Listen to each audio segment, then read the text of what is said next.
News Talk 98.9, the roar of Memphis. Tool Talk Radio with Joe and Allan. Welcome to Tool Talk Radio, coming to you from the Brown Refrigeration Studios. I'm Joe Thorderson with Thor's Hammer, Carpentry and Wood Turning. And I'm Allan Gilbreth with DarkOakMedia.com. And I'm Maximilian, and it's the big one. Happy belated World Bear Day. Yes. Oh, boy, the timing couldn't be better, Allan. Is that movie still out there? Oh, yes. It is Ursine-a-Palooza. What can we say? So this is a blanket thing, Max. All bears are included? All bears, I guess. Okay. Mm-hmm. And as Allan has said, you've eaten bear. You've probably raised bears in the zoo. I've had a bear cub many years ago, yes. We don't recommend that. They're very cute. No, you do not want one for a pet. No. Okay. All right. Well, I wonder how they'll be celebrating in Chicago. My beleaguered Chicago Bears. I don't know. There's not much to celebrate up there. But anyway, we'd love to hear from you and let us know what you're doing today on National Bear Day. Ideally, avoiding the bears. Yeah, that's probably rule number one. So, all right. So, welcome to Tool Talk Radio, everybody. You can get in touch with us at the Big M Roofing and Remodeling Hotline at 901-683-0989. And, of course, we invite you to go to Tool Talk Radio's Facebook page where, Allan, there's a lot going on. There's a lot of posts over there. So you made a post. Tell us the post you put up there. Okay. Over at Dark Oak Media, we've begun a little short segment called Let's Plant Something. Yep. So, we're going to have little gardening tips and hints and stuff going on throughout the growing season. Well, what I like, Al, because, we've mentioned you are a planter. I'll give you this. You take advantage of every square inch of your backyard. Yes, I do. And I live in a botanical garden. And we've nagged you for years about starting to get some video footage of that, and you finally do it. So, and I like that these videos are, a couple minutes long? Oh, yeah, very short. Okay, so the short attention span. Yes, yes. So we have that. We have our must-have item of the week, which is already up there. However, Allan, we have a couple of new offerings as well. I think this is probably going to be an ongoing segment. We have a segment coming up. It's called Historically Terrible. Oh, That's the working title right now. I had to stop writing things down. It was like, all right, that's enough. I have like 3 pages. And in honor of this new segment, Historically Terrible, we posted a picture of what we're going to be discussing today, which is the 1970s era vinyl couch covers. Oh my gosh. There's a really good picture of it on the website. But Allan, do you remember those? Shockingly and horribly, yes. Yeah. We are going to unpack it in all its glory, I guess. And I would love to know anybody out there that's experienced these things. Because, Max, you wouldn't even know what this is all about, right? It's at times like this where I don't envy having you guys grown up in the 70s. Oh, yeah. I don't know how we made it here, Allan. I mean... Everything was designed to kill us. I mean, oh, my gosh. I mean, and I think we're not going to run out of material for this new segment either. Not for at least 10 years. It's funny how many things you and I were discussing this are going to come out of the 1970s as well. Oh, my gosh. Something else, Allan, we're going to be doing this from time to time whenever we encounter something. I had a customer that showed... very nice guy. He was showing me some of these tools that, back from the 1800s. I guess his grandfather or his great-grandfather was a woodworker. And he goes, well, you might appreciate seeing these. And there was one tool that was so fascinating because I had to look at it for about 10 minutes before I could figure out what it was. So I put it up on the website, and that might be a segment we'll do from time to time, the mystery tool of the week. Cool. And so we want you to go to our Facebook page and see if you can guess what it is. If you can, go ahead and put your, send us a message. Don't put it up there. We don't want to spoil it for everybody else. Later in the show, we'll unpack what it is. So, but Allan, later in the show, ho, baby, you knew it was coming. How could we fail? So in great moments in building history, how could we possibly fail to discuss Stonehenge? Again, it's the big one. It's the big one. I don't know if it's as big as World Bear Day, but... they had bears then. Allan, it's okay. I have to believe some of your people were involved in constructing this thing, right? I mean, I'm fairly certain. Your ancestors were probably right in the thick of things with this. So. Ancestors, he was there. Yeah, exactly. So I knew that was coming. I believe we'll have time to get to some of those tool tales that we've been putting off. We've got our must-have item of the week, Allan's week in review. We've got quite a bit to get to, so enough dilly-dallying. It's all coming at you today, and as we said, once again, we'd love to hear from you, and let us know, especially with these posts on Facebook, let us know what you think. But Alan, I have a follow-up report before we get to any of okay. these things. So, folks, if you listened last week, you know that one of my one of my customers, Becky, she's been in a constant it's been a constant challenge to get her cat Milo potty trained, basically. And not potty trained, but just to he's not cooperative with the litter box. Let's just put it that way. So Right. Plus, she works. She doesn't want to have to fool with that. So she went full bore and bought one of these robotic litter boxes. I call it robotic because it sounds cooler, but it's basically plugged into a. It's automated. It's plugged in. It's automated. It's got an app. It's got a. You hook it up to the washing machine hose, or you can hook it up to the water line in your bathroom. It's got drainage. It's got everything. You literally don't have to do anything. Right. The cat walks in. The one thing that we were trying to figure out, though, was there's two settings. You can set it to manual, which means the cat goes in there, you go and push a button, and it goes through its cycle. Right. It is human activated, not critter activated. Right. Then there's the cat activation mode, which is where you don't do anything. The cat goes in, the cat steps out, and it starts to clean.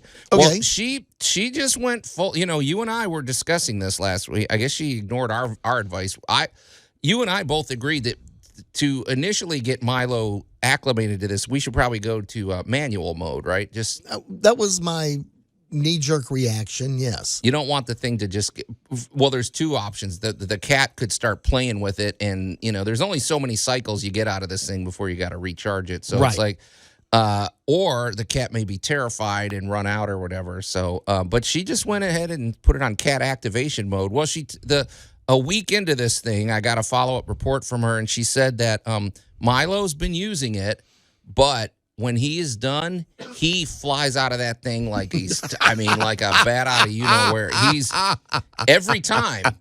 So what's going on? That's what you're the animal psychologist. So what's wrong with Milo? Nothing. Okay. Milo has learned when I is on my way out, things are gonna begin to move.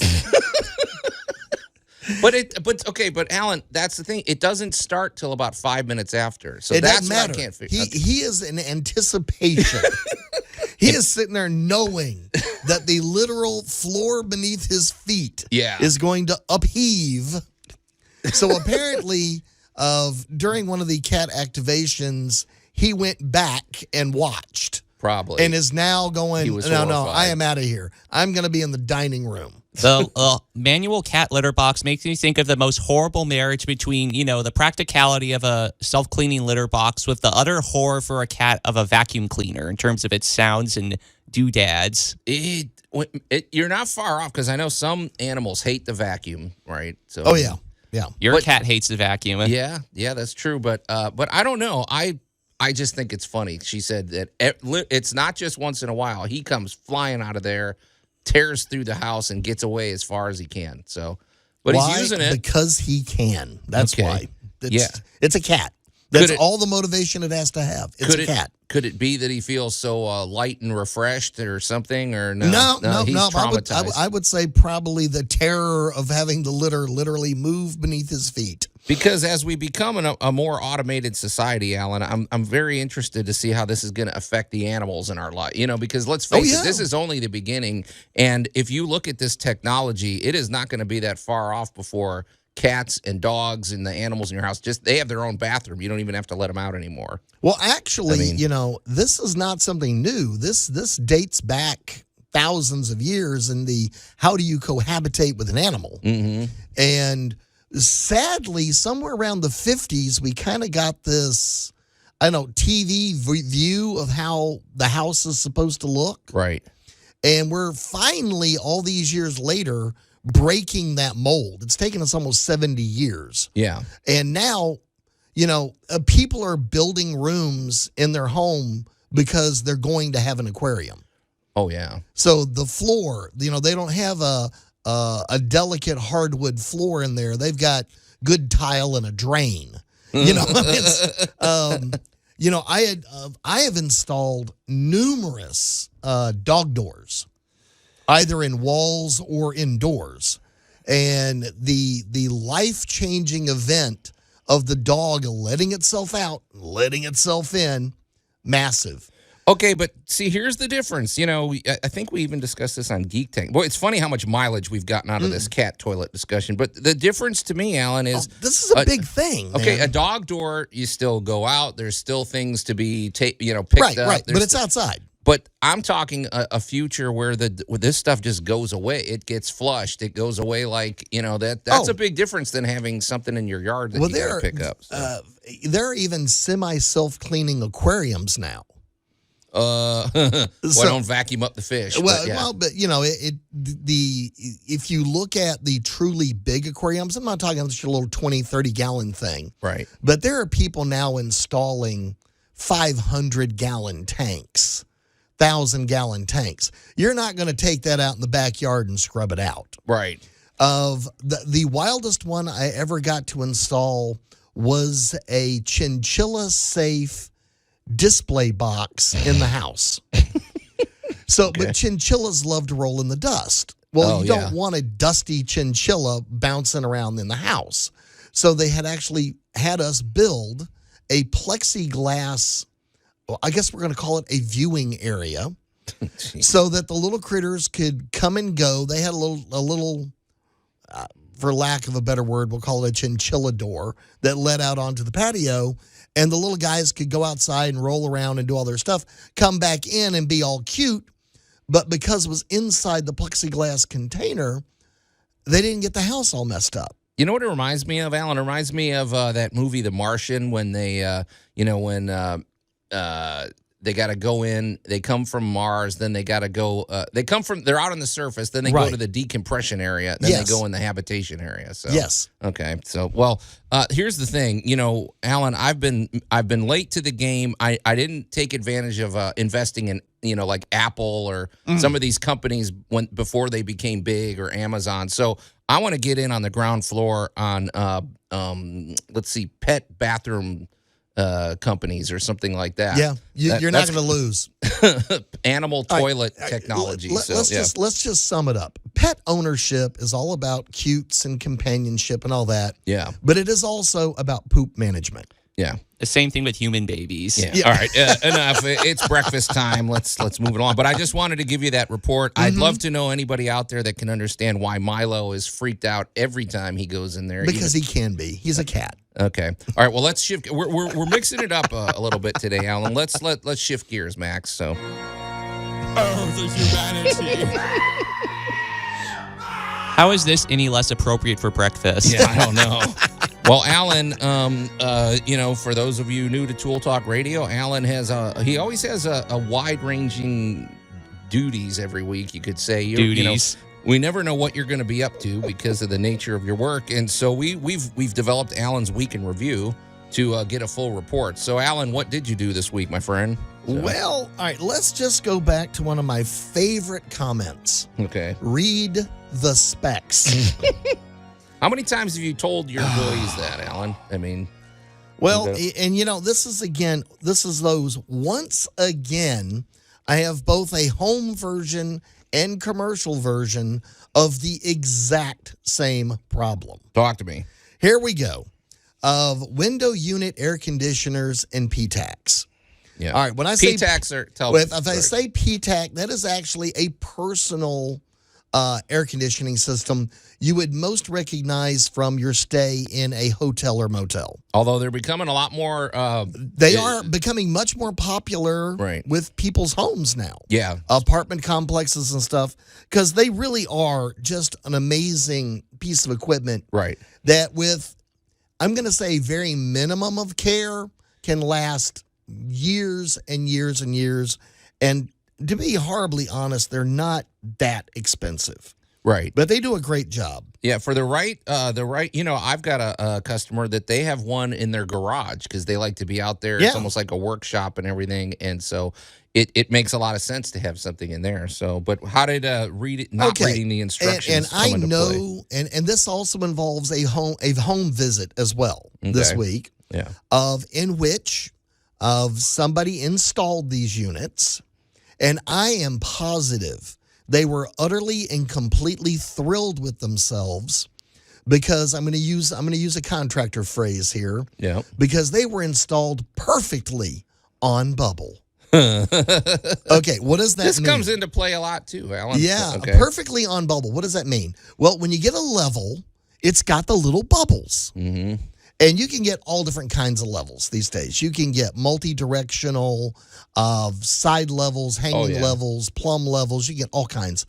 But, the basic idea is you can lay a level down on a surface, and if the little bubble gets right in the dead center, it's flat. Right. Yeah, pretty straightforward. Okay, there's a problem with that. We're talking about air conditioning. Yeah. Air conditioning doesn't like flat. Well, let me rephrase this. You're not going to like flat. Right. Because it's not going to drain properly.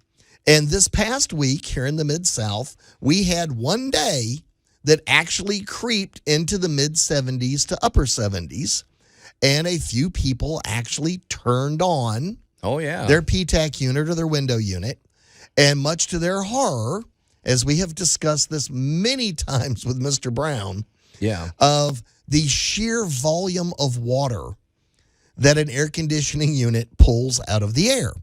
It's pretty shocking when you find out. I had no idea it was that much. Well, when you start talking, when somebody looks at you, goes, "Oh yeah, well these things make 20 to 30 gallons of water a day." Right. Just air that's in your house. And you're looking around going, "There's nowhere near that much water in here." Right. Yeah, there is. Pretty impressive. So here was the horror.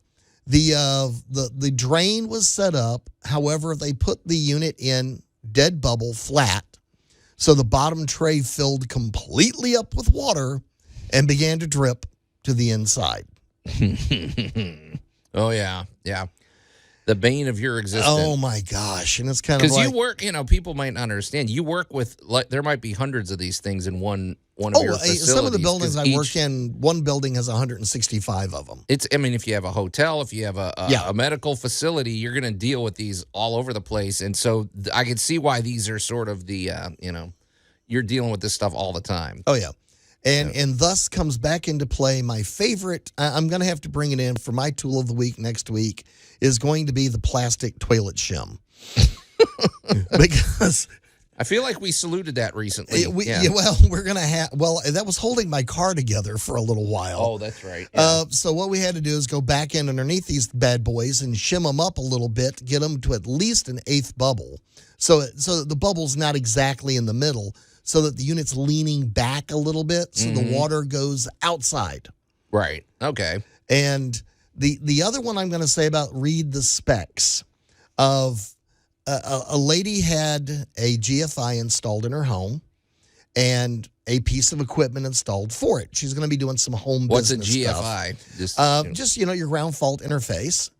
so she's got a ground fault. I don't know if that explains what that is. Well, she's got a ground fault plug, a wall socket. And these are the kind that have the little test buttons on them. Oh, yeah. So that you can honestly have a little breaker right there in the wall socket. Oh, yeah. And now you need this if you're within 6 feet of water. Makes sense. So the nice lady wants to do a little home business stuff. So she's got a couple of pieces of equipment, and she very wisely had somebody come out and put in a GFI for her. Well, they forgot to do a little math. Oh, boy. Okay. So, you can get these things in different amperage.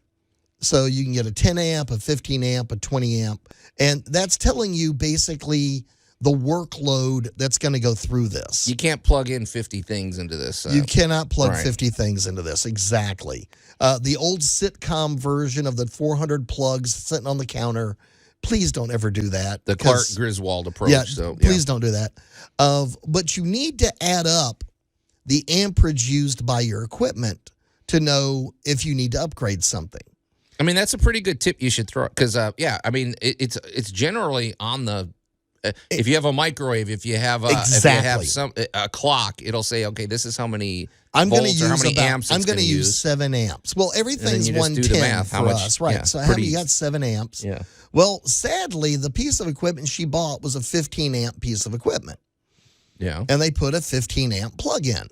Okay, I see. So there's absolutely no wiggle room. Right. So every time something else in the house kicks on or does something, it pops the GFI. Which gets annoying, especially if you're in the middle of if you're in the middle of doing something and the thing goes off.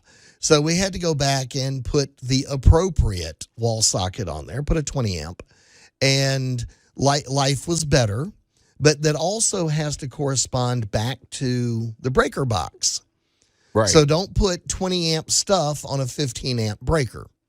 Yeah. This is where being the home electrician, you need a real electrician. I was sometimes. about to say, this is the stuff you're saying. Don't do this. I'm saying just get the professional. Exactly. Let them do it. You can tell them what you want and how you use it. But the thing is not Chuck in his truck situation. Yeah, this is confess what you're doing. Right. And please read the specs to do this stuff. It's not hard. It's not expensive, but it is much, much safer and would probably save your home from a lot of damage. Hey, Allan, before we hit the break, didn't you say you got to demolish stuff this week, too? I mean, at least you can take out your aggression. Oh, my gosh. Yeah, we were taking out a wall for a lady, and all I got to say for our past was we really loved chicken wire. Okay. Way too much chicken wire. You're talking about whoever did the installation. Oh, my gosh. Whoever installed this thing back in 1930, they used chicken wire bundles to hold the concrete in place where they were going to mount the giant 400-pound sink. Don't you hate that? You know, when you're taking a swing with a sledgehammer and you're hit. I don't know if that's how you're doing it since it's inside, and then it snags the wire or snags some. It just can throw it out of your hand. It's annoying. We just kept ripping wire out of this wall for I felt like hours. Okay. So, wow, just be careful when you demo something because really you have no idea what you might be running into in that wall. All right. We'll probably follow up with that. But, Allan, it's time to take a break. But when we come back, I'm really looking forward to this. We're going to be discussing historically terrible ideas this week's episode, the 1970s vinyl couch covers. Oh, yeah. Tool Talk Radio with Joe and Allan. This castle is in unacceptable condition! Unacceptable! News Talk 98.9, the roar of Memphis. Sounds like one of Allan's clients. Allan, don't blame me. Boy. Anyway, welcome back to Tool Talk Radio, coming to you from the Brown Refrigeration Studios. I'm Joe Thorderson with Thor's Hammer, Carpentry and Wood Turning, here with my buddy Allan Gilbreth from darkoakmedia.com and our pal Max over there behind the glass. Yeah, I don't work on castles. I learned long ago, Allan. It's hard to warranty that kind of work. Anyway, you can call or text us at the Big M Roofing and Remodeling Hotline at 901-683-0989, or you can go to, you can go to Tool Talk Radio's Facebook page, which we strongly suggest. What did we make, 4 posts this morning, Allan? Yeah, we've been a little busy today. Allan posted a nice video about planting some items in the garden. Yeah. 2 minutes. About 2 minutes. 3 minutes, yeah. 3 minutes. Tops, yeah. So if you have a low attention span, go do it at the next commercial break or something. Yeah, a little broccoli, a little cabbage, a little Brussels sprouts. Yep. Pretty simple. He is kind of a master gardener. We posted our must-have item of the week. We posted a mystery tool that we're nobody's sent us a guess yet. I'm surprised our buddy Robbie or Agent 732 haven't weighed in. I mean, they're probably feverishly looking at pictures on the internet. Don't go to Google and try to figure this out. We actually had Keith, and maybe he might be alluding to your picture. He said either a combination plane or it looks like a Stanley 45. Okay, so keep note of that. We're not going to say one way or another, but Keith, we appreciate that. So okay. Combination plane or I don't know what a Stanley 45 is. I'm just gonna smile and go, okay, those are not bad. Okay, well, we'd like you to weigh in. Yeah, let's see what you go check it out. It's a gun. Well, all right, Max. Everything's not a weapon. In Max's hand, this thing could be a pretty good weapon, though. Well, it's big enough. You hit somebody with it, it's gonna hurt. The other thing that we're going to get to momentarily, Allan, is our new segment that we're going to be. The working title right now is called "Historically Terrible." And this week we are celebrating the 1970s vinyl couch covers, and we're already getting some opinions on that we'll share. And if you lived through the 1970s and you remember these, we want to hear from you because these, and we would love suggestions of things that you think are historically terrible. They could really be anything. I want to go throughout history, Allan. We don't want to limit ourselves to the 1970s, although we'll probably pop in there quite often. Yeah, anything post World War II, it's amazing how hard we try to kill ourselves.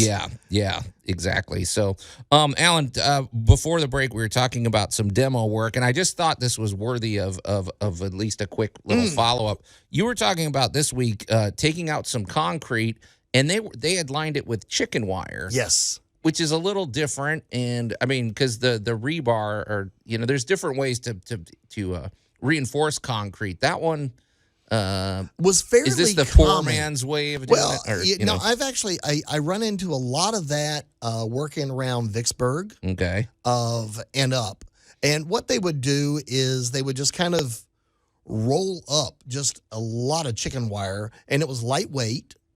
And it would hold together good. Yeah. And it was really an easy way of building a bathroom wall, especially in the pre-sheetrock days when we were looking at the wood slats. You would go in between, and you would mat this thing in, and you would pour the concrete into it, and then just take the wood blocking off, and you would have a solid wall.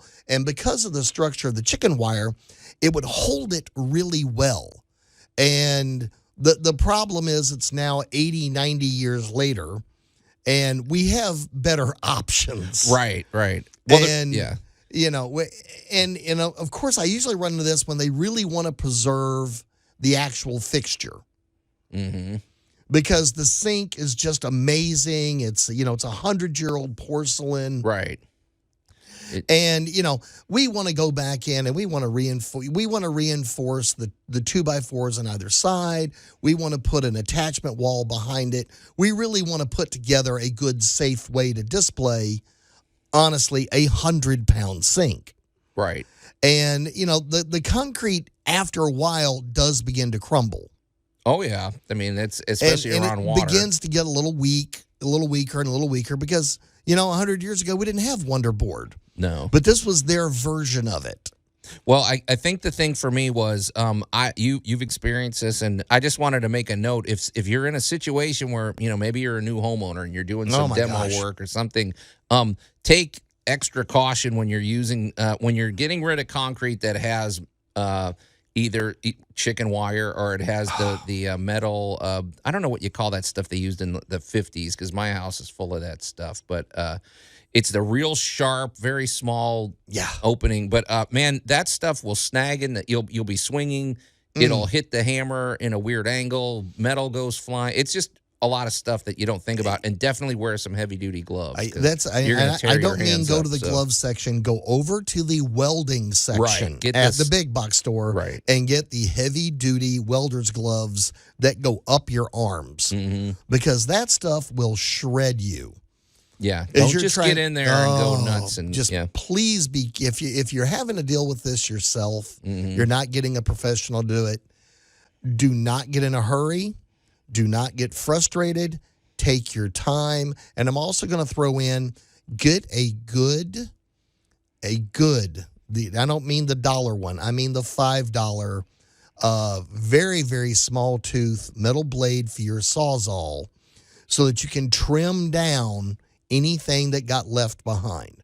You do not want to leave a little bear trap for somebody 20, 30 years from now. Oh, yeah. Yeah, a good reciprocating saw. All right. Well, I feel like we have to, throw in our PSA on that because sometimes people might, be new to that kind of demo, and that demo is, treacherous. It's a little scary getting in there, but if you take your time, you can get it out. But the other thing is, I'm also going to tell you, garbage bags are not going to work. No. Do this, and again, I'm going to propote the banker's box like you would put documents in because it's a folded bottom box. It'll hold some weight, and it's small enough you can't fill it up too much where you can't lift it. Yeah. Maybe put a little garbage bag, leaf liner bags in it. for outside and then inside. Okay, whatever. All right. We've done our duty, Allan. I don't think anybody can sue us now. So no, we've given lots of advice and told you if you're not comfortable, get a professional. Okay. Speaking of professionals, Allan, you know who is highly professional, especially when it comes to the HVAC game. See if you can guess who I'm talking about. Our good buddy Larry Brown from Brown Refrigeration. So we just had him and Bill in recently. It sounds like they're busy. Very Go busy. figure. Yes. Man, and it's interesting because the older I get, I told you, the more I think about water and humidity, especially living here in the Mid-South, and just the notion of conditioning the air. Having the fact that he told us each unit could be pumping out or could be removing 20 or 30 gallons of moisture from your full HVAC for your home could be as much as 50 or 60 gallons. Now, imagine the flip side of it. Imagine you have a home where that's not being done properly. Oh, my gosh. What is going on inside your house? The HVAC system is about the most important, one of the most important features of your home, and you need it running properly. You need it running efficiently, because that's the other thing. You might have one that's working, but if it's not working efficiently, you're look at your utility bill. Look what you're spending every month. It's one of these features that literally pays for itself, and you need top-notch technicians to handle the whole system. And also, it's an ongoing relationship. So there's no better company than Brown Refrigeration. They handle it all. It's a great idea to get on the phone with them. Go, talk to Mrs. Brown if you get a chance. She's a riot, but you're going to come to know these technicians and to know their staff over there, and they should be visiting your home, once or twice a year for a maintenance tune-up, to just like you would take your car in for a tune-up.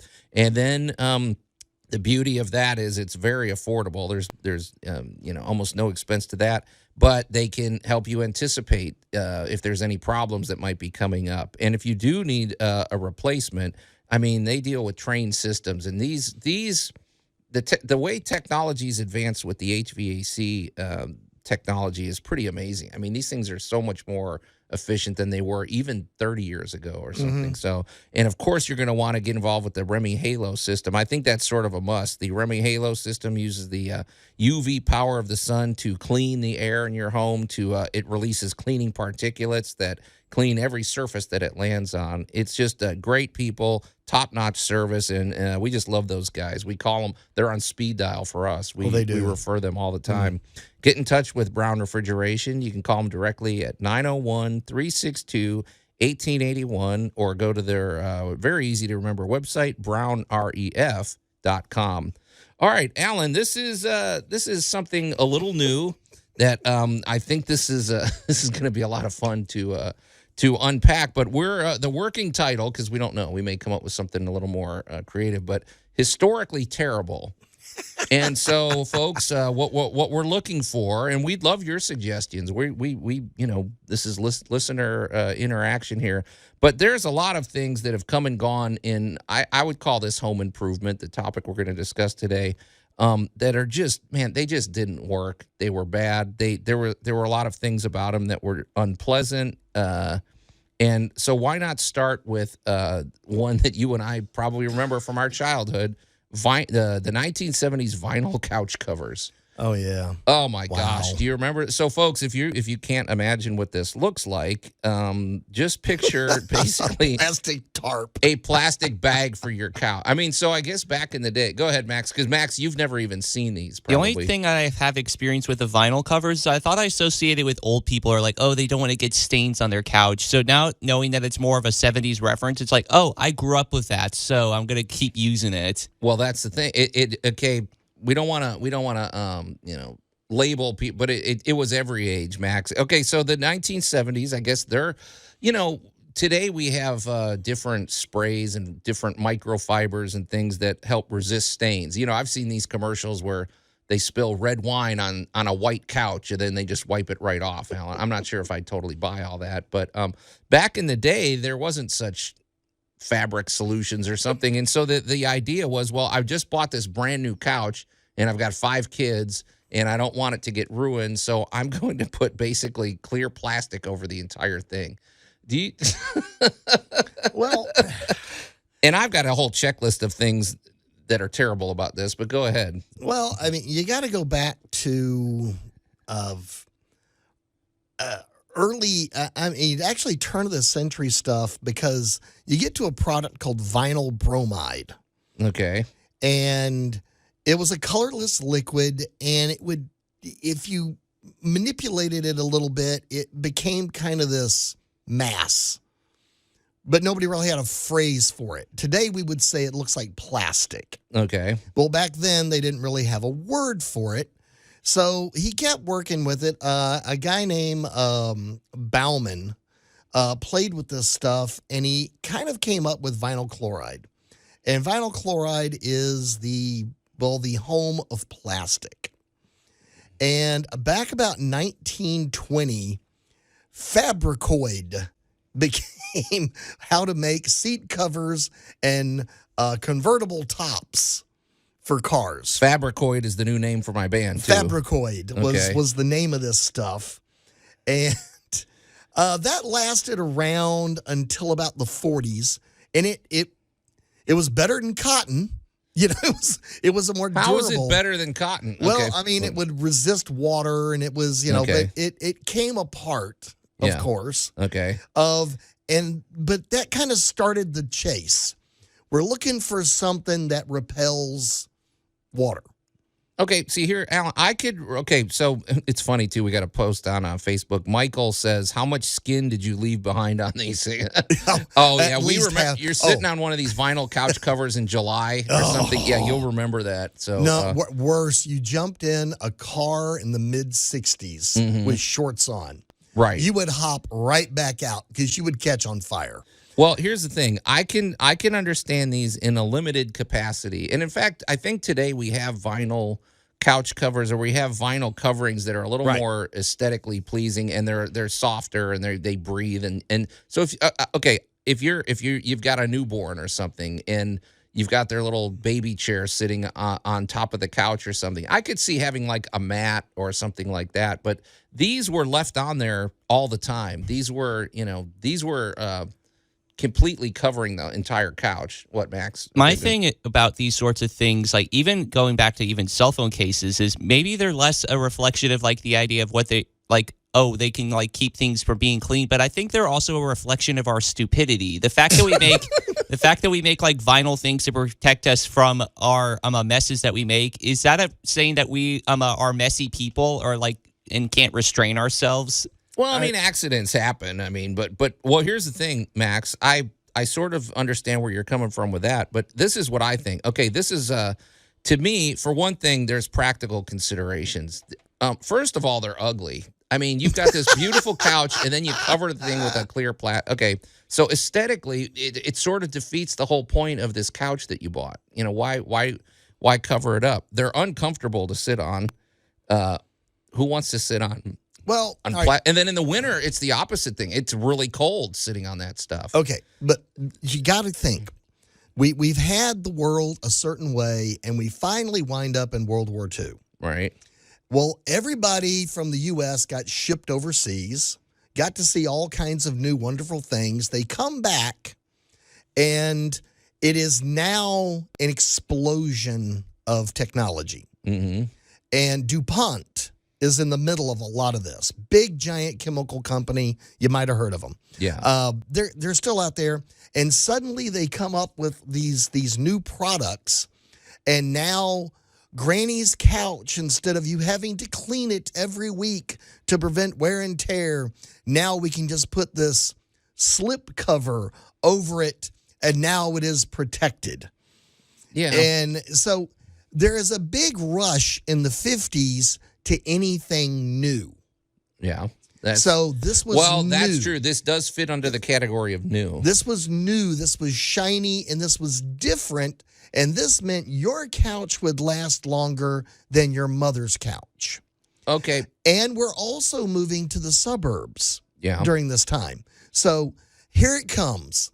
And now it's, and you got to remember, the vinyl slipcover came out at the same time as its cousin, Naugahyde. Okay. Fake plastic leather. Right. So, leather, or whatever they call that. So, yeah. So here we go. We now have the vinyl chloride invasion. It is complete. Chairs, couches, tables, everything is this plastic, heavy, coated.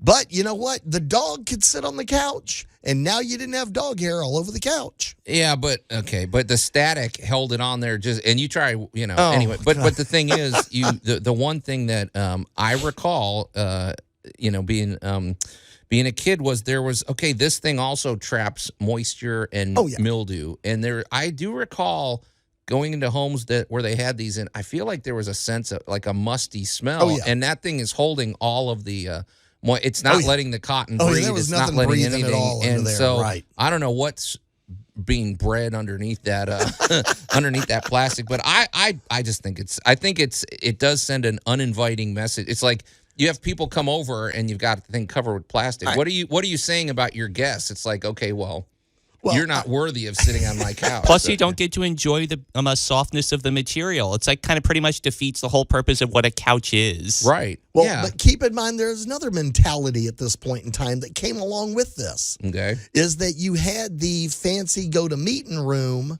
that you didn't live in.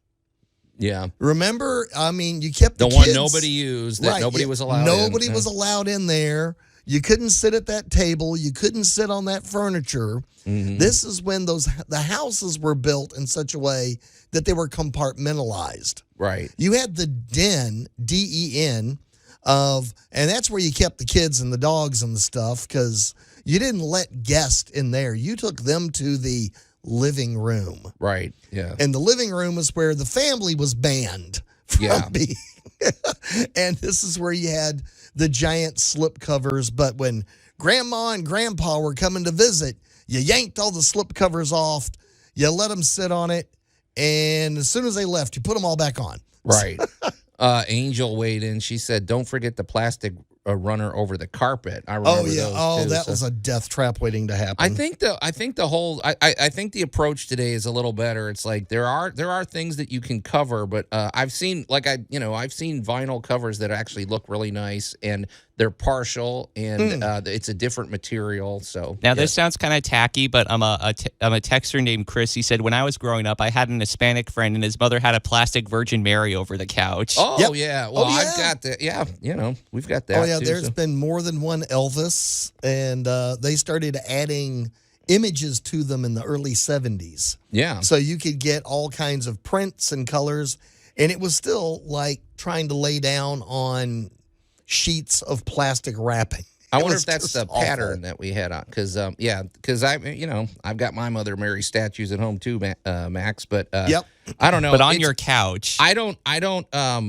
equate that. Well, see, that's the thing. Okay, he is bringing up a point, because he or she, I don't know if Chris is, but the thing is, then they started getting cutie with it, and they started putting like flowers, and they started putting patterns on this. So it's just compiling one sin after the other. Oh yeah, so it's they were not. They were very scary. And if you recall, I just want to close with this, Allan. If you recall, the you talked about how this started getting incorporated in our vehicles and all sorts of other. Well, plastic doesn't age well when it's sitting in a hot car that's 150 degrees in there in August. And, if you look back at some of these cars that had the plastic seating, and even, some of the dashboards, that stuff's all cracked and brown and falling apart. There was nothing like trying to slide across a seat with that broken, cracked vinyl ripping across your backside. Right. So, but we appreciate the input. And Chris, thanks for chiming in on that. And we are going to look to,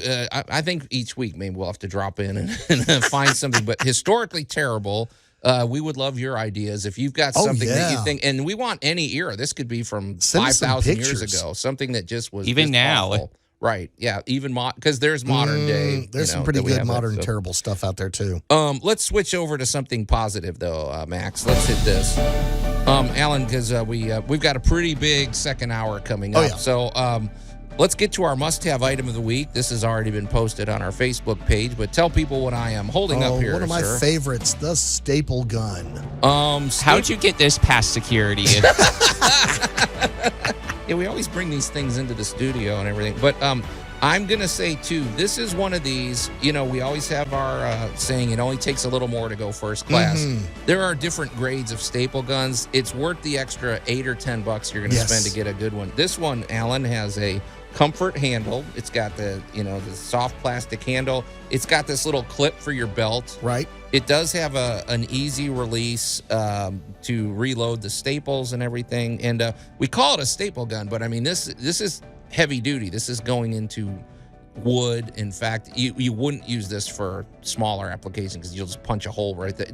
Don't use this on thin like balsa wood or something like that. This is for people that are wrapping something. You're putting some type of insulation in, of reupholstering a chair. That's why I have it out. Actually, we're redoing our chairs in the kitchen. Okay. So, yeah. I use it to hang heavy duty plastic sheeting around of greenhouses. Mm-hmm. Go from post to post and tack, and just keep on moving. It works great. And I suppose in a pinch, if you're trapped in a dark alley by some thugs, it could be a weapon, right? It seems kind of like a close range weapon. You have to get right up on the guy. Right. So. I will say this. Please be careful with your fingers and toes around that, because they'll go through. It will go through a small part of your body pretty easily. Kind of makes me think of this one quote: "Fools with tools are still fools." Well, that's true. And one other thing with these, when you get your staple gun, be sure you double check the size. You know, the staples come in different sizes, and different brands take different sizes. So you don't want to buy 5 boxes of staples only to realize that you bought the wrong size. So you're back to my advice: read the specs. Yeah, exactly. You're making it sound like a gun now, because it's like, oh, what caliber of staples do you need? Yeah. Well, and there are different calibers depending upon the depth of the job you're working on. Right. So sometimes you need that really deep staple, and sometimes you need a little lighter one. But sometimes you need a surgical staple. It definitely belongs in your toolbox, the staple gun. Well, Allan, hour 1 is in the can, but oh boy, you are going to want to stay tuned for hour 2. Among other things, in our great moments in building history, we're going to discuss one of the best construction projects in history, which is Stonehenge. Mm-hmm.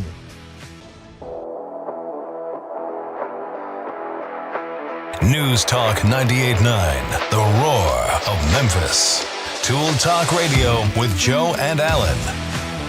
And welcome to Hour 2 of Tool Talk Radio, coming to you from the Brown Refrigeration Studios. I'm Joe Thorderson with Thor's Hammer, Carpentry and Wood Turning, here with my buddy Allan Gilbreth from darkoakmedia.com and our pal Max over there behind the glass. You can call or text us at the Big M Roofing and Remodeling Hotline at 901-683-0989. Like our buddy Chris did earlier. Appreciate that. You can also chime in over at the Facebook page. Facebook's been pretty active today. Go check us out at Tool Talk Radio on Facebook. We made 4 posts this morning. Nobody has successfully guessed our mystery tool of the week, which I call it of the week. Will be every now and again. Sometimes you come across a tool that is just really out of the ordinary that you don't see every day, and we'll be posting that and seeing if people can guess. Angel's guess was completely off. She said it's a thingamajig. Yeah, no, she was dead on the money for her. That might be the colloquial term, but that's not going to win today. Sorry, that's not going to win the prize today. So I'm amazed nobody's guessed it yet. But it's maybe I didn't give a good enough picture of it. But that's a good picture. You actually guessed it, Allan. So we'll get to that later in the show. Our mystery. Our mystery tool of the week. We earlier, if you're just tuning in, this is one of these shows you may want to go back and. Once it's posted, you're going to want to go back and listen, because we covered some pretty interesting topics. So they can just go to tooltalkradio.com, and they can subscribe to our service on YouTube and Spotify, and that way they can just take us with you. Absolutely. So check it out, and there's some pretty interesting topics. Among them, the celebration of 1970s vinyl slipcovers. So yeah. What'd you say, Max? And the lauding of World Bear Day. Absolutely. World Bear Day. We don't want to forget that either. So, hey, Allan, we have some really cool stuff to get to. And before we kick that off, though, I don't want to fail to mention our buddy Jay Hill with Big M Roofing and Remodeling. You know, he was supposed to be in here today. Weather intervened. I mean, that was some of the worst rain I've seen. I can't even remember in years. It was windy. I thought we were going to lose power. It was coming down yesterday. So. I would have been curious. I would have been curious to get his opinion on whether or not Stonehenge had a roof. It might have, Max. I wouldn't be surprised. But he is obviously going to be tied up. So because that is his game. Roofing. Well, among other things, he deals with the entire exterior protection of your home, starting with the roof, then down to you just kind of work your way down, then down to gutters, then siding and windows. He wants to. That's his focus, the exterior protection of your home. But in this situation, we definitely have to talk about his roofing because, among other things, he is a GAF Master Elite Installer. He's always gotten 5 stars with the Better Business Bureau. But among other things, in addition to installing roofing systems, that really the system, I was really appreciating that I had a roofing system last night, Allan. I'm telling you. You and me both. I was just, man. But the thing with Jay is he's a former insurance agent, and I think that's what he's going to be dealing with all this week is the aftermath of these storms that rolled through here. Because if you have damage to your home that is covered by your homeowner's insurance, that's a huge deal.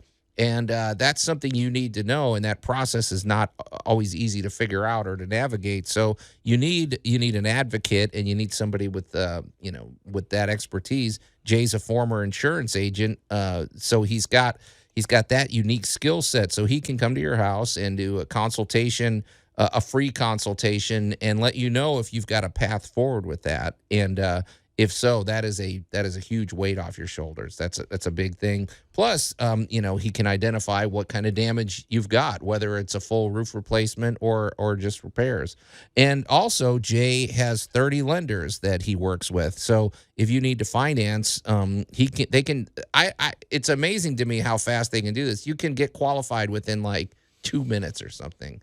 Everything's so instant these days, Allan. I mean, well, the technology is a wonderful thing on occasion when it works for you. Yeah. You pull up an app, you type it in, and it's like, okay, well, these 7 lenders qualified me. And then you start looking at the terms, and you pick the terms that are best for you. So it's a much more manageable situation these days. So your roof is it is about the most important feature of your home. If you don't have a functioning roof, everything's going to suffer. So you need to keep your roof working in top-notch condition. And actually, the other thing, too, is when you have a quality roof, it makes your house run cooler. It's more efficient. We've noticed a drop in our utility bills ever since we got our new roof. So get in touch with Jay. And also, as we said, if you have vinyls, if you have any siding or windows or gutters that need to be done, he is an authority on all of those things. So get in touch with Jay. You can call him directly at 901-484-5645 or go to bigmroofingandremodeling.com. All right, Max, hit it. And now, great moments in building history.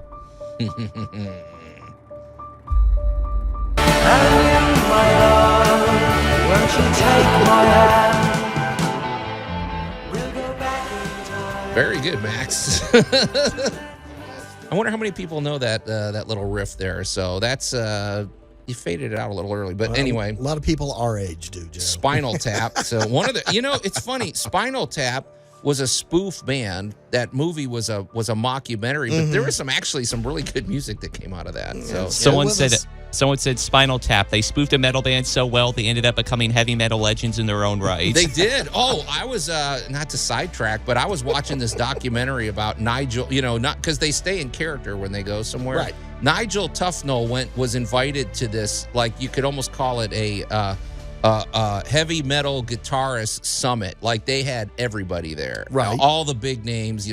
Slash was there. All these guys, and all of them wanted their autograph. They wanted his autograph and his photo. Yeah, and the guys, art imitates life. Life imitates art. Yeah, but anyway, okay. Speaking of that, we're talking about one of the best examples of that. Well, Stonehenge, and it's fun because I believe everybody knows what Stonehenge is, but they don't know. We don't really know. I learned a few facts. Let me just share a few things I learned, Allan, in my research. Of course, well, we know it's old. They believe, based on dating, it's probably about 5,000 years old. What I didn't know was that it was built by several generations. They started, about 5,000 years ago, and it was constructed over the course of about 1,500 years. And I think they said there were 3 or 4 major, I guess you could say, additions or improvements or something like that. But to me, what that suggests is, I don't know. It suggests a culture that we still don't know a whole lot about. I mean, generations of people went through the trouble of building this thing, and it's interesting to speculate what it is, but also we're interested in the actual construction of it. So we're gonna round table round table. We're going to discuss Stonehenge today, Alan. Where do you want to lead off? Because this is your people probably were involved in this. I care more about the theories where it's like, oh, Merlin and Giants did it. Yeah. Well, there's all sorts of theories about it. So, all right, well, first off, I'm going to mention a guy by the name of Cecil Chubb.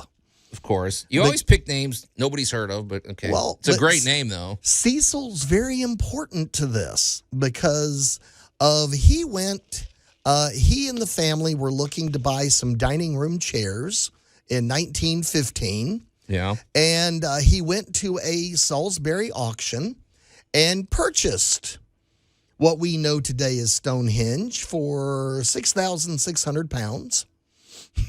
Wait, hang on. So do we mention this is Great Britain, Salisbury Plain. The Plain. It's a really beautiful part of the country. So, it is. Yeah. Okay. It is. But Cecil Chubb, who was going to buy some dining room chairs, ended up buying what we refer to today as Stonehenge. Okay, gotcha. So he owned it for a little bit, and I didn't know you could own anything. Okay. Well, he bought it at auction. It had fallen into just nobody cared. It was just kind of out in the field, so he bought it at an auction. Can you imagine owning Stonehenge? How awesome would that be? Now you see why I wanted to lead off with old Cecil there. All right. And about 3 years later, he decided that this was such a wonderful thing that it needed to belong to the people. So he gave it then to the Ministry of Works. Was it like fenced off or something where nobody... No, it was just out in a field. So people just walking by, nobody cared, cows are grazing next to it. Exactly. Wow. All right, now keep in mind, Stonehenge is, it's not unique. There are honestly thousands of sites all over the world, quite a few in Great Britain, that are standing stones, Neolithic structures of Stonehenge just happens to be in probably the most tourist-friendly spot you could build a henge. Well, it stands out because it's in the middle of a plain. Right, There it is. And we go back about 6,000, 7,000 years ago, and this was kind of a great place to come together. Well, it was kind of out in the middle of things. It's not all covered in trees. It's not that hard to get to. So thus began what's called a henge, which is basically just a big circular place to kind of do stuff. And that shape has been with us all throughout our history. Well, with concerts, I mean, even today, you look at a modern stadium, and it's basically hinge-shaped. Well, it looks kind of like, because, Max, I think you said something earlier. It looks like at some point it could have had a roof. It looks like a place you definitely gather inside of. Maybe they would have, like, canvas, like how the Colosseum had, like, a canvas cover. Like temporary canvas cover. Right. But it's like when you look at it, you're like, okay, is this a place of worship? Is it a theater? Is it a place to sit? Because they said actually the acoustics inside of it, you could perform and, so it might have been a multifunctional space. So one of the most interesting theories I thought was the idea of it being a place of healing because the bluestones that they transported. They say that in ancient times they were believed to have healing properties because these bluestones were near traditional healing springs. Right. Well, and here's the great thing. It was probably all of the above. Yeah. As times changed and different uses and purposes came into it. Yeah. Because my interest in the fact is it's a construction history that spanned 1,500 years. Well, it's obviously the religion is going to change from point A to point Z and everything. So it's interesting that it's used in sort of an ecumenical manner and everything. It's you have these religions spanning throughout time, finding common safe haven in Stonehenge. But you don't know. We still don't really know. I think the bigger mystery is because the Egyptians or the Romans were great about leaving they had historians. Right. They leave us written documents. But man, whoever did Stonehenge didn't leave very many notes behind. So that's the thing. But the other part of Stonehenge that's interesting is it's on a plain that the archaeologists have discovered that it was more or less the center. You could say the center of town because there were all sorts of other there was evidence of a lot of other dwellings in the area. So this probably was like the town center or something. Thanks to modern technology like LiDAR, which is laser of the ability to take a laser aerial and look down on a spot and be able to strip away the vegetation and look at the original lines. Right. And this particular site was about 6,500 acres. Oh, wow. So this place was huge overall. Yeah. So over time, there have been villages there. There have been people there. There have been parties. There have been burials. There has been, so as Max just said, as times changed, what you did there altered. Was it always a plain too? Like, was there ever a point in history where they actually had like trees and vegetation, or was it always plain like? For the history of this, so far, there used to be a lot of wooden structures around it, but pretty much it is the Salisbury Plain. Much like the center of the United States was the Great Plains that got kind of scraped clean with the Ice Age. This was the Salisbury Plain. This was a big, nice, clean, flat area. That's equally impressive that's been preserved through time.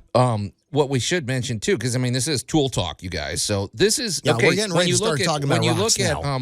When you look at Stonehenge, you're like, okay, well, they piled some giant rock. You don't really appreciate how big they are till you see the scale. These could be like 25-foot tall rocks, not to mention how much it's into the ground. So there was, that's one challenge. Well, the bigger challenge is the blue stones. Now, they were smaller. Those are stones you could, they're still huge, but you could conceivably stick them on a raft or something. And I want to say those came from within less than 30 miles away. However, the larger stones that are, we're calling them stones, but these are giant, slabs of rock came from like 200 miles away. Right. Okay, 5,000 years ago, or even if this was 3,500 years ago, transporting those and constructing, which we don't have a whole lot of evidence of how they did it. There's tons of theories how they did it, but you had to have a group of people this determined to do something. And to me, that's just fascinating. What's equally impressive is the primitive nature of the tools that they use. They said that they used like antlers and rock hammers and everything. Right. And there was actually some really good mason work with this, right? So, yeah. Okay, well, since we started this out with a little rock music, I'm going to tell everybody I kind of lived through a Dire Straits song yesterday. Oh, great. With the custom kitchen delivery. So we had a whole big, huge thing of kitchen cabinets had to be picked up and delivered.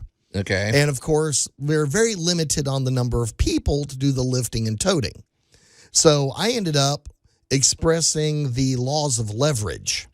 Oh, yeah. So, here are these huge cabinets, and we got to get them off the trolley and up into the back of the truck. And, how are we going to lift these things up, all this? And I'm like, all right, move, people. I'm going to lean it back. I'm going to lean it against the edge. We're going to just slide it up in. Nobody strained. Nobody was sweating. We moved large, boxy, blocky things rather easily. It can be done with leverage. So, now, This is where I'm going to throw in the, how did they build Stonehenge? How did they build the pyramids? Because enough people wanted to. Right. If you or forced to. We don't know. Yeah. No, let me put an end to that kind of forced to labor. Right. Forced to labor doesn't produce these kind of results. This is craftsmanship and pride. People want to do this. This is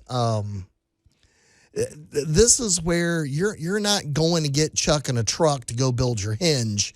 You want the best people you can find. Well, I think what's sort of the most remarkable part is that basically you have these columns that you could say you have these stones that form columns that are roughly 25 feet tall, something like that. Then on the top of them, Max, you were interested because there's mortise and tenon joints. And not only that, but tongue and groove. You're using primitive like hammer stones and everything, and you get tongue and groove and mortise and tenon joints. That's pretty impressive. And the thing is, though, okay, so standing up stones is probably much easier. Then you got to get these giant stones on top of the others to fit in the grooves and everything. Those are called lintels. The lintel, that's a lot of work, man, and that's a lot of precise work with primitive tools. 5,000 years ago, we're talking. Well, so, I mean, all right, we keep saying primitive tools, but the actual techniques are the same things we still use today.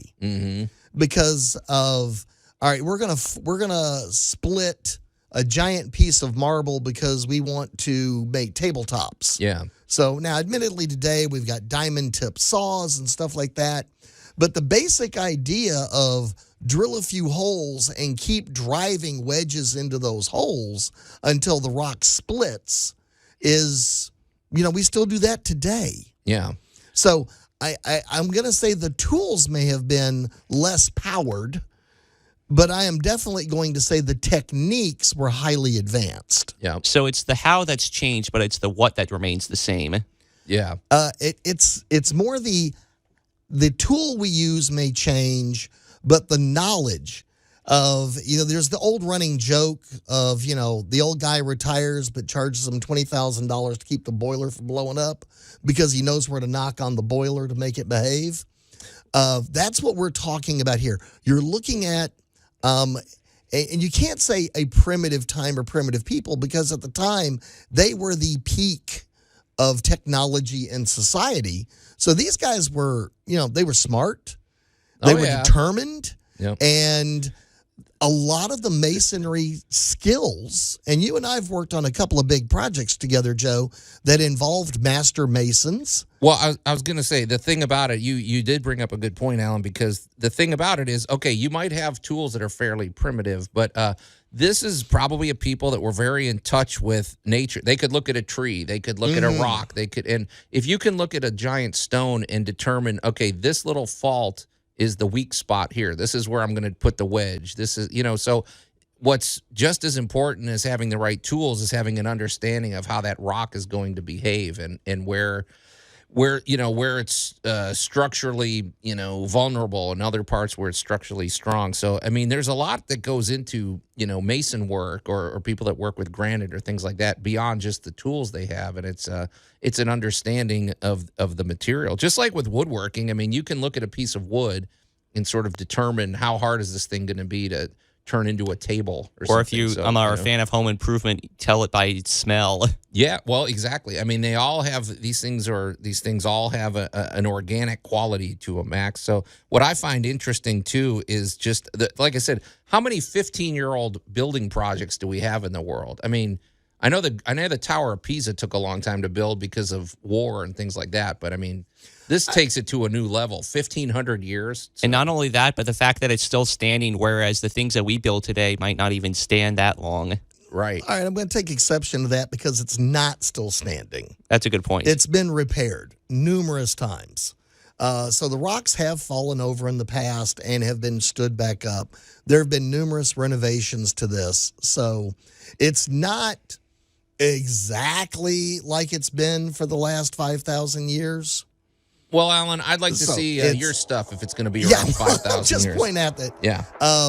But the biggest thing we take away from Stonehenge is simple construction, well placed, last a long time. Okay. All right. Hey, we'll have a few parting thoughts about that. But Stonehenge, what a great moment in building history. You're listening to Tool Talk Radio. We'll be right back.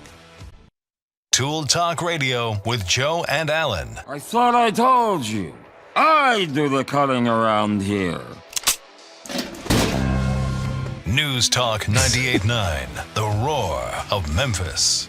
I mean, there were probably those kind of debates going on when they were making Stonehenge, Alan, right? I mean, everybody wanted in on the cutting. So. Anyway, welcome back to Tool Talk Radio, coming to you from the Brown Refrigeration Studios. I'm Joe Thorderson with Thor's Hammer, Carpentry and Wood Turning, here with my buddy Alan Gilbreth from darkoakmedia.com and our pal Max over there behind the glass. And for the record, I do the cutting around here because I could cut off your mics. Good point. You can call or text us at the Big M Roofing and Remodeling Hotline at 901-683-0989, like our buddy Chris did earlier. Or you can visit us at Tool Talk Radio's Facebook page. We encourage you to do that anyway. We made several posts this morning. We want to welcome a new follower, Tammy. She jumped on board, Alan, and Barbara as well. So Barbara chimed in with a guess as far as our mystery tool, which we're going to discuss coming up. So thanks for weighing in on that, Barbara.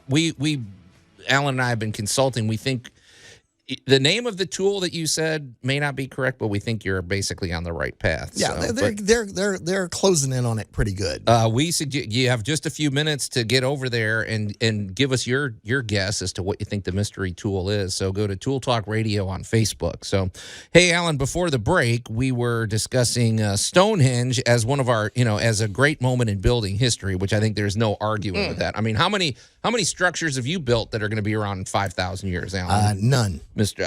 I dare say, I stand behind my work, but I don't give a 5,000-year guarantee. So, I could picture like the ancient Roman critic of the time, like finding something at fault with Stonehenge, like, oh, the performance area was subpar. Right. Because like everything to a Roman is inferior. Max, proving once again that the algorithms are tracking every move and every comment we make. You said you pulled up the computer and something popped up on the... So we were just saying in passing about our good buddy Jay Hill, and I was like, oh man, he will miss out on the theory that Stonehenge might have had a roof. Well, lo and behold, I find a quackpot theory of Stonehenge being a 2-story building with a roof. Okay, I saw a picture of the mock-up. I don't know that it looks pretty feasible to me. It looks pretty cool, man. It looks like a sort of I don't know what that. If this was a theater, that would have been the area where all the or all the curtains and stuff would have dropped from and all that. I don't know, but the bigger picture is that the algorithms are listening to everything we say. So okay. Well, and, the one thing I do find amazing with all the stone circles, stone placements, and everything else. The number one thing that seems to have survived time is cut stone placement. It's not the mortar. Yeah. It's not concrete. It's not, iron, superstructures. We still have cars driving over bridges made out of placed stone from 2,000, 3,000, 4,000 years ago. That's true. And we don't know. It is amazing. There's other theories that there probably could have been a wood element to this. There could have been a canvas roof. There could have been all sorts of things that have deteriorated over time. The one thing that I find very interesting is they said it's ideally suited, the way it's positioned, it's ideally suited for stargazing and for watching the sunset and the sunrise. And, one thing our ancestors had over us is, boy, imagine what the night sky looked like for them. I mean, they would have seen like the spiral arm of the galaxy and everything. They didn't have the light pollution that we have today, and so that would have been a big part of their culture and everything. So, but that's a big part of festivals and everything still held at Stonehenge today is because it is out in the middle of the Salisbury Plain. So it is away from the big city lights. Right. So you still get a beautiful night sky. My kind of parting thought for all of this, though, is that Stonehenge, because, you can watch all the videos, all the documentaries you want, there is still not a definitive thing that this people built it and they did this or that. There's still a lot of mystery. And for my money, I think if you buy a home, you should have at least one Stonehenge-esque element to your home. You should have a mysterious something that nobody, I'm not talking anything dangerous, but something that nobody would really guess what it is and leave it for the next homeowner, or maybe it's a conversation piece. And I think that would make your home interesting. And if you're the Dick Van Dyke Show, you have a literal stone in the basement. Max just can't get over that episode of the giant rock in the basement. Hey, it's one of the most notable. And if you've got a Stonehenge-esque mysterious item or a mysterious accoutrement or a stone in your basement, mysterious feature to your home, we would love to hear about it. So, well, that's kind of like in 1802, an archaeologist working on Stonehenge back then left a bottle of port underneath what is affectionately known as the Slaughter Stone, and it was found in 1923 by William Hawley. Okay. Unfortunately, the cork had disintegrated and most of the wine had been lost. Yeah, I don't think they'd be drinking that. So, we've even left each other's little gifts hidden away for future explorers following up on our work. Yeah, so we don't know. Stonehenge is a mystery. I will say there's like I want to say over 100 cremated remains of, or human cremated remains that they found in there. So it's been a burial place. It probably was sort of like the Walmart of its day. It was everything. It probably has been everything at least once. Yeah. So anyway, if you've got definitive proof of what Stonehenge is for, let us know. Get in touch. But anyway, our great moments in building history. Boy, you can't do better than Stonehenge. But it's time to shift gears, Alan. This is I guess this is a new segment. This will be, I can't promise we're going to have this every week, but when we come across something unique, we're going to do this, and it's we're going to just call this our mystery tool. So, well, I will freely admit I am an antique tool fanatic. Okay. I love doing jobs with old buildings, because you just never know what you're going to find. Well, here's how I came across this. A customer, Richard, real nice guy. His wife told me that I want to say it was her grandfather or maybe great-grandfather, used to work on the Pullman cars, and he was a very proud woodworker. And I guess those were back in the day when these were, I guess, the stuff Al Capone rode around it. He basically had his own car, because back in the day, before airplanes, you were traveling by train, and the luxury cars had really detailed woodworking and things like that. So he worked on that, and apparently she inherited the tools. And Richard was showing, her husband was showing me the setup, and there was a tool that I kind of there was parts of it that I sort of recognized, but I had to do a double take at this, and I posted it on our Tool Talk Radio Facebook page. And if you're not looking at this, folks, try to imagine something. It almost looks, the handle looks like a saw handle. The front of it almost looks like those awls, like I guess that's what they're called, that you punch holes in leather, and there's like a round handle like that. That's on the front, and then there's gears, and then there's bars sticking out and everything. But Barbara, one of our listeners, had a pretty good guess, and I think she's actually right. I just think she named the tool wrong. She said it looks like an adjustable plane for cutting a groove or an edge. I've never seen one. So, but Alan, tell us what let's tell people what I'm trying to describe this over the radio. Maybe I'm gonna throw a little toss out to Robbie, our woodworker. I think, where is he? Millington. I don't know where Robbie is, but I know he does floors. Yeah, he does floors and all that. He said it was a Stanley 45. Okay. And with no further explanation of, all right, there was, and again, we're going to have to go back in time before power tools. Right. Before power routers and stuff like that. And what you had back then were planes. And what was a plane? It was basically a chunk of wood with a handle on the front and a saw handle on the back and a blade underneath, and you used it to smooth out wood. Right, a planer. A planer. Well, today we have, electronic planers and all that. Well, in 1840, you got out there and did it by hand. It's funny, though, because I have both. I have a hand planer. And, folks, if you can picture, it's like Alan said, it's just you have to have the setting right. You adjust how deep you want that, and you better have a sharp blade, too, because if you don't. But when you push it, I find sometimes I get better results from the actual hand-powered one versus because basically the motorized one is it's 3 spinning blades that are right, and you get these little lines. So, I don't know. Yeah, well, now the Stanley Company produced what was called the planer number 45, and this was the multi-purpose. It was a plunge planer. It was a plunge router. It could cut dado. Depending upon the blades you put on it and how you wanted to use it, it could do a lot of things. Right. Now, the version you actually have there, Joe, is a skew cutter. Okay. So it had some dialable settings, and it's got the handles, and it's got the little ball in the front. And depending upon the parts, she could have a very valuable tool here. Oh yeah, yeah. Well,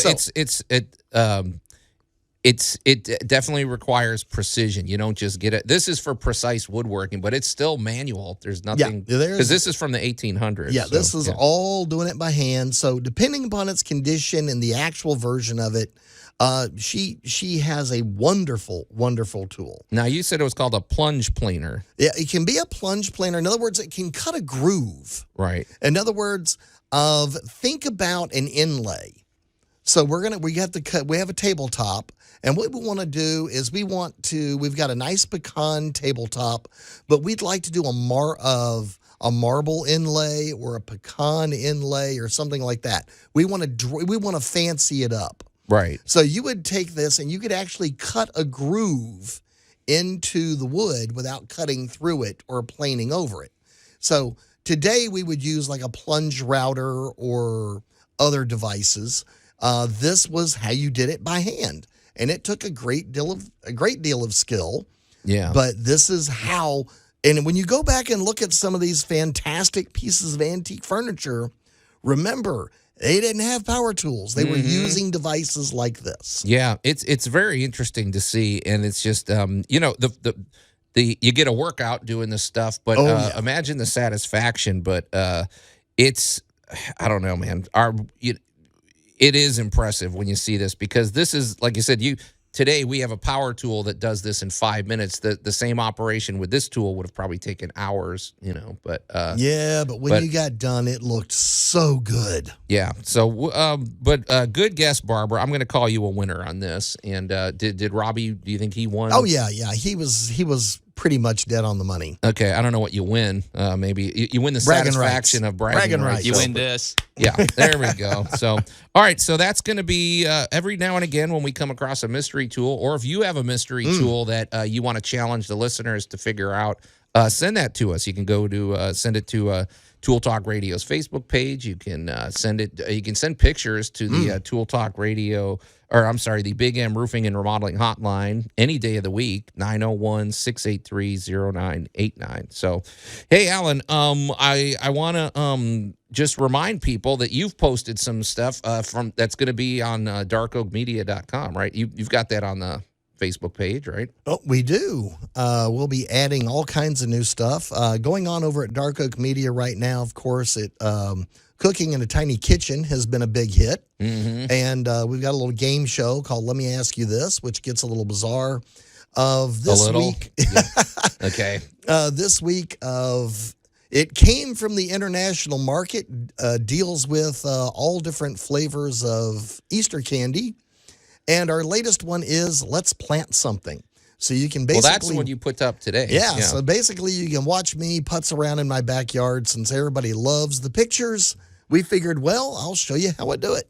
Okay, and I like that you're keeping this short because, I mean, I can't watch a 30-minute video about you planting something, Allan. No, it is... 2 or 3 minutes, boom, that's... Yeah, well, everybody's kind of like, well, what's your big secret? What's your big secret? I'm kind of like, well, all right, we'll film it and you'll discover there's no big secret. But, chime in. It's a lot of fun to make, and I don't mind showing you guys what I'm up to. The other part of that, dear listeners, is if you've been wondering about Allan's mysterious backyard, I suppose that you're going to start getting glimpses, and you can start to compile, what the hundreds of plants I've got like. Back there. Yeah.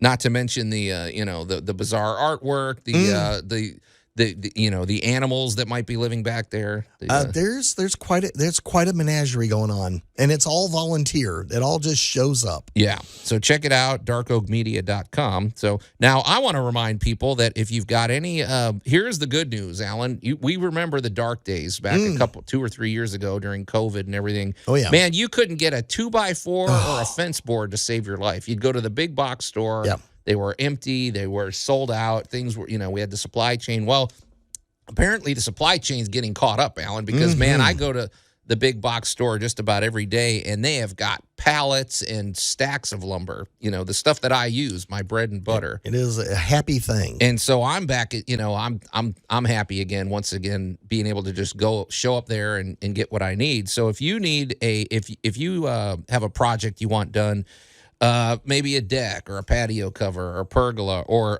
especially an interesting pet project like these catios that people are asking me about, Or, just anything. If you want a wooden Stonehenge in your backyard, I love unusual exterior woodworking projects. So get in touch with me. You can call me anytime. Well, no, don't call me anytime. Call me at reasonable hours directly. You can get in touch with me at 901-921-7105 or go to my website, thorshomes.com, and I'll be happy to hook you up. So, all right. I want to give one last little shout out real quick to our growing listeners in Norway and New Zealand. Okay. Are they giving us some feedback, though? I'm just watching the numbers go up. So apparently they're listening, and I got to say hello to all of our friends down in the Dominican Republic. Oh, yeah. Jose, you rock, man. We got a bunch of guys down there. Okay. Hey, Allan, we've been putting this off for weeks, and it's time to get to some Tool Tales. And now, Tool Tales with Tool Talk Radio. Well, that's good, Max. I didn't know you had some production on that one. Man, okay, he's getting slick over there. I've got a tale to share, Allan. All right, go for it. This is a true story. This was not a dark and stormy night. However, I was I know you've been in this situation. You're on a remote location. Maybe it's 40 or 5 minutes from your home, or maybe it's you've driven somewhere. You get to the job site and you're like, doggone it, I forgot this. Whatever it is, fill in the blank. Or you're in a situation where you need to, you need to do something, and maybe there's no power source, or maybe you just don't have the right tool at your disposal for something. Okay. Believe it or not, I was in a situation where I was at least probably 45 minutes or an hour from my house, and I found myself in a situation where I needed to cut a 1/4-inch sheet of plywood. And I had I somehow left the circular saw in my garage. I don't know, whatever. Okay. I didn't have what I needed, basically. And I'm sitting here looking, and I needed a precise cut in this situation. Actually, I think I had to cut like 3 sheets of 1/4-inch plywood. Well, I looked through my, I looked through my truck. I started fishing through my toolbox. I looked at the tools at my disposal, Allan, and I came up with a rather novel solution. Okay. I pulled out my level. I pulled out a level, a tape measure, a pencil, and a razor knife. Oh, yes. Oh, yeah. I bet you've done this yourself. So, folks, first of all, I want to say there are safety concerns here. Yes. But this week, especially, I'm going to salute. You can cut. Now, not all 1/4-inch plywood is created equal. Let's just say that right out of the gate. Very true. There's some that are softer than others. However, this won't work on 1/2-inch. This isn't going to work on thicker. But if you're in a pinch, or maybe you're in a situation where you just don't want to kick up a lot of sawdust because it will make a mess. Well, if you're very careful, you can use your level and trace a straight line and scribe. It took me about 4 passes each time, right. But if you scribe carefully, man, you cut that plywood with a razor knife and it snaps away. No sawdust. You didn't even lose that 1/8 of an inch thickness with the blade. And this became a technique I just started doing all the time when you have those unique cuts. And I think it's a little unconventional, but man, I've really become a fan of this technique. So have you ever tried this, Allan? I've done that about 100 times. Yeah. To the point, I know Joe loves to pick on me for my holsters, but there is my infamous number 9 bladed knife in my holster at all times, every time I'm on a job site. That is just one of the most useful tools. Now you and sheetrock, yeah, trimming stuff off, cutting something back that, there's always, and I've noticed this on a lot of, just when you're trying to fit something in, it's just off by a hair, literally. Yeah. And of course, it's very funny for you and I to say that. Well, so it's just off by a whisker.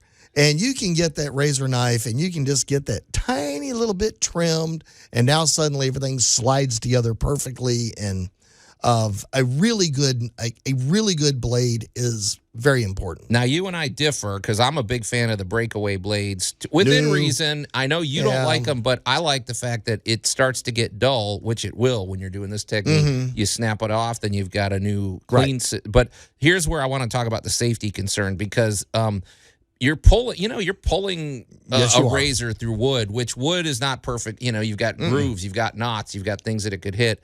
And it is a perfect scenario if you're not careful to cut your hand. I mean, Yes. so if my preference is anytime I'm doing something like this, I always have so I'm right-handed, so my left hand is pushing against the level. I always have that above where I usually pull the cut towards me.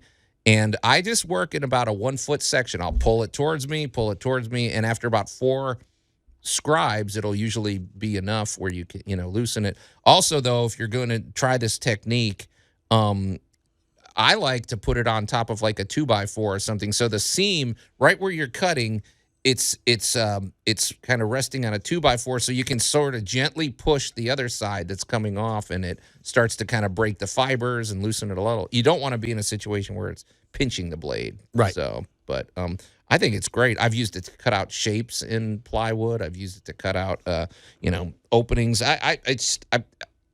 Out of necessity, I learned a new technique. It was pretty cool. My shop teacher will probably be horrified that I did this, but I don't know. Well, again, you just got to be careful and know where your fingers are at all time. That sounds so stupid, but anybody that's ever worked on a job site like that, if you just got to double check. You got to look and go, all right, if this thing slips, where's it going to go? Exactly. So because it will slip. Let's get the hand out of the way. Right. And I'll throw you in one quick, tiny little tool tale for myself. Okay. I needed earlier this week to drill some holes, but they needed to be exactly 2 inches deep. Oh, yeah. Exactly 2 inches deep. And I had like a 2.5 inch drill bit. Okay. So I'm just kind of looking at this, and I looked over and I had a soft drink sitting there that I was just about done with. So I took the lid off of it, took the little plastic cap, drilled a hole in the center, and pushed it up onto the drill bit so that when I hit the bottom of the cap, I was like perfectly right where I needed to be. So you had an automatic stopper. I put an automatic stopper on there. This is perfect use for a little drink from my soda bottle. All right. So that's because, we've seen that. I usually use just some tape. I'll measure 2 inches up on the drill bit. Put some tape around it, but that has its flaws because as the tape can go flying off, or it'll push up, or it and you also when there's sawdust everywhere, it's hard to see the top of the tape. But your technique's pretty interesting. Perfect. It just put a little hole right in the center of it, pushed it up on there, and just when I hit bottle cap, I was done. Bap, bap, bap, bap, bap, bap, bap. Took a few seconds. Wasn't sweating it. Wasn't worried I was going to drill into the other side that I didn't want to penetrate. And I was like, no, here's my holes. Now my dowel pins fit in perfect. And now my mount goes up over that.